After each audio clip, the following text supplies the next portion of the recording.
취재 기자들과 함께 오늘의 핫 이슈들을 체크해 보겠습니다. 먼저 재계로 가봅니다. 한진과 남매 간의 경영권 분쟁이 일어날지 관심이 집중되고 있습니다. 내년 3월 한진칼 주주총회가 분수령이 될 전망인데요. 어떤 시나리오들이 거론되고 있는지 임종윤 기자와 함께 알아보겠습니다. 임 기자, 네. 경영권 다툼이 어떻게 전개가 될지 시나리오에 관심이 쏠리고 있는데 네. 한진칼의 2대 주주죠? KCI가 관심의 중심에 서 있다고요? 예. 일단 조현아 전 부사장이 어떻게 보면 남매 간의 갈등에 불을 붙인 격이 되기 때문에 조현아 전 부사장을 중심으로 좀 시나리오를 좀 짜보면은요. 예. 일단 앞서 말씀하신 대로 KCI, 즉 강성부 펀드와 이 조현아 전 부사장이 손을 잡는, 지금 화면에 보시는 것처럼 시나리오 1이 이제 해당이 되는 건데, 이 시나리오가 가능합니다. 어제 조현아 부사장 쪽에서도 이런 여지를 열어두긴 했는데요. 강성부 펀드가 사실 개별 주주로는 보시는 것처럼 17.29%로 최대 지분을 갖고 있습니다. 이게 매력적인 예. 대목이라고 볼 수가 있고요.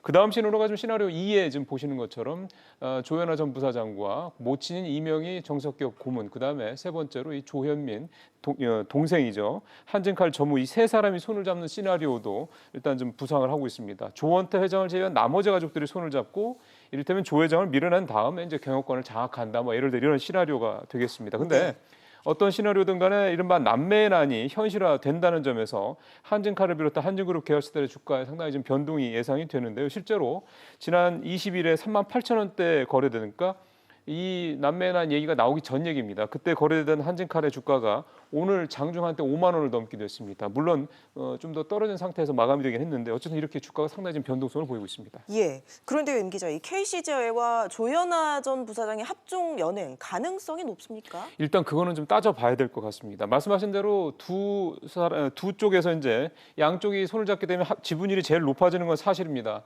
23%, 24%에 육박을 하기 때문에 그렇긴 한데요. 근데 현실성은 좀 낮다라는 게 좀 평가가 일반적입니다. 왜냐하면 한진그룹의 지배구조를 개선하겠다는 명분을 내세운 강성부 펀드가 땅콩 회항 사건 등으로 사회적 비난을 받았던 조 전 부사장과 과연 손을 잡을 수 있겠냐라는 겁니다. 명분이 약하다는 얘기가 되는 거죠. 예. 그렇다 보니까 조 전 부사장이 어머니, 동생과 손을 잡는 두 번째 시나리오가 조금 더 유력하게 거론되고 있는 게 사실입니다. 이명희 고문이 고 조양호 회장의 미망으로서 그룹 내에서 위상이 작지 않다는 점에서 이른바 캐스팅 보트를 줄 것이다, 이런 해석도 그래서 좀 나오고 있습니다. 근데 이 고문 역시 갑질 문제로 여론의 따가운 눈총을 받고 있다는 점에서, 그리고 조현민 한진칼 전무 같은 경우 조 부사장과 달리 경영진의 복귀를 이미 했거든요. 한진칼 전무로. 그러다 보니까 꼭 언니 편을 들지 않을 수도 있다라는 분석도 나오고 있습니다. 그만큼 이것도 역시 가능성이 아주 이렇게 높다라고 볼 수만 없다는 대목입니다. 또 조원태 회장이 조 전 부사장의 반발 이유인 경영진 복귀, 즉 조 전 부사장이 뭐 부사장이든 전무든 경영진에 복귀할 경우, 이 부분을 수용할 경우에는 남매의 난 자체가 아예 없던 일이 될 수 있다는 점도 역시 배제할 수 없습니다. 예, 지금은 이제 남매의 난인데 이 한진가의 과거로 좀 돌아가 보면 형제의 난도 있었죠. 그렇습니다. 이게 부모 때에서 이미 그런 일이 있었던 건데요. 한진그룹의 설립자는 고 조중훈 회장인데, 조중훈 회장이 2002년에 별세를 했습니다. 그때 2002년에 이미 형제들 간의 경영권 다툼이 벌어졌었습니다. 장남인 조양훈 회장이 경영권을 물려받았는데 남은 세 형제가 이에 반발하면서 법정 다툼이 3년 넘게 벌어졌고요. 결국은 조양 회장이 그룹 회장과 항공부문을, 둘째가 중공업을, 셋째가 해운을, 넷째가 증권을 나눠 갖는 식으로 조정이 됐습니다. 그 후유증이 컸습니다. 다른 그룹에서도 좀 화면에서 보시는 것처럼 전례가 있었는데요. 뭐 큰 그룹 정도만 본다면 2015년에 가장 최근으로는 2015년에 롯데그룹에서 형제난이 있었죠. 멀리는 2000년에 현대그룹 정주영 회장의 후계를 놓고 둘째인 정몽구 현대차그룹 회장과 다섯째인 정몽원 현대그룹 회장 간 이른바 왕자의 난이 벌어진 바가 있었습니다. 알겠습니다. 임 기자에게 잘 들었습니다. 공기업들이 적자를 내면서도 막대한 성과급 잔치를 벌여 논란이 되곤 하죠. 그런데 퇴직금에 성과급이 반영될 것이라는 소식이 전해지면서 논란이 커지고 있습니다. 윤지혜 기자와 함께 짚어보겠습니다. 윤 기자, 네. 이 성과급은 보통 이제 매년 책정이 되는 건데 이 퇴직금을 산정할 때 성과급이 반영이 될 수 있다고요? 네, 말씀하신 것처럼 성과급은 매년 일을 잘했냐 못했냐에 따라서 받는 거고, 그래서 당초 퇴직금을 산정할 때는 고려 대상이 아니었습니다. 현재 공공기관 임금이나 퇴직금 등의 기준은 기획재정부가 공기업과 준정부 기관 예산 편성 지침을 통해서 만들고 있는데요. 최근에 이 편성 지침에 손을 댔습니다. 경영평가 성과급은 퇴직금 기준이 되는 평균 임금에서 제외한다는 문구를 없앤 겁니다. 네. 이는 지난해와 올해 4차례에 걸쳐서 대법원에서 성과급은 평균 임금에 해당한다는 이런 판결이 나오자 정부가 이에 맞춰서 지침을 손본 겁니다. 예, 이 성과급을 뭐 고정적이고 일률적인 평균 임금과 같은 그런 성격으로 본 것이라고 할 수 있겠네요. 네, 기재부 관계자는 무조건 퇴직금에 성과급을 포함하라고 한 게 아니라 할 수 있다로 고친 거라 이렇게 설명했습니다.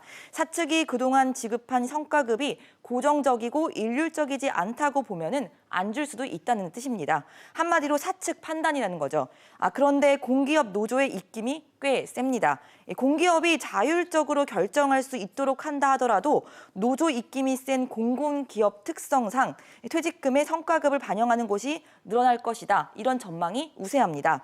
이에 맞춰서 퇴직금 산정을 바꾼 이 한 공기업의 경우에는 임직원이 내년부터 퇴직금 수백만 원에서 1,000만 원대로 오르기도 했습니다. 예, 그런데 윤 기자, 이 공기업이 성과급을 지급하는 기준 이 자체도 네. 민간 기업과 달라서 논란이 있었죠. 네, 매년 매출과 영업이익 이런 것들에 맞춰서 이 경영 실적에 따라서 지급하는 성과급이 일반적이죠.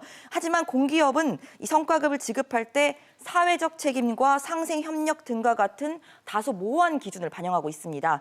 그러다 보니까 매년 적자를 기록하는 이런 공기업이다 하더라도 성과급이 나간 곳들이 부지기수인 상황인데요.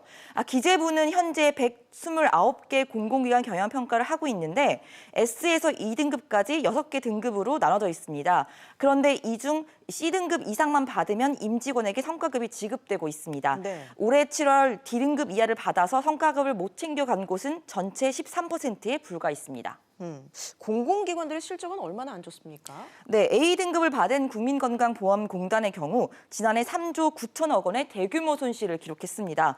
1조 1,745억 원으로 적자 전환한 한국전력공사도 B등급을 받았고 1인당 700여만 원의 성과급을 챙겨가게 됐는데요. 심지어 순손실 상위 10곳 가운데 7곳이 성과급을 받은 걸로 나타났습니다.